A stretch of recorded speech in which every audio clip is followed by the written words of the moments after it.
Le sauvetage d'une victime élytroyée, c'est le scénario qui s'est joué hier à la gravière de Bissheim dans le Haut-Rhin.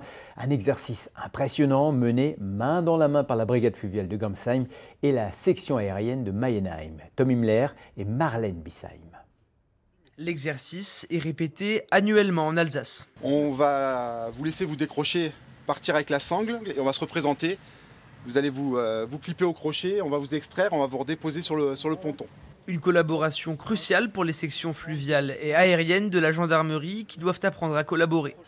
On est amené à travailler avec beaucoup d'entités dans la gendarmerie, qui peuvent être le peloton de gendarmerie de haute montagne, la brigade fluviale comme là. En fait, on est vraiment multi-casquettes et on s'adapte à l'unité qui nous appelle.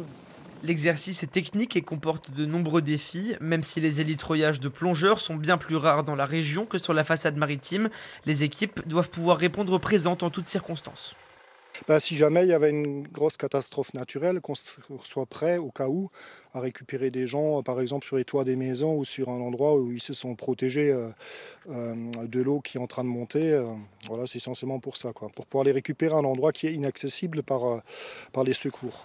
En plus de leur mission de surveillance, ces gendarmes réalisent une centaine de plongées par an pour des entraînements et des interventions, allant de la fouille de plans d'eau à la remontée de véhicules immergés. Mais ce type de mission de sauvetage élytroyé pourrait être de plus en plus courant. Fatalement, avec les conditions climatiques à l'heure actuelle, on voit quand même qu'il y a de plus en plus d'inondations, donc c'est forcément un risque qui est de plus en plus important. Souvent c'est des secours qui font ça, mais on peut aussi nous le demander, donc par rapport à ça, on s'y prépare.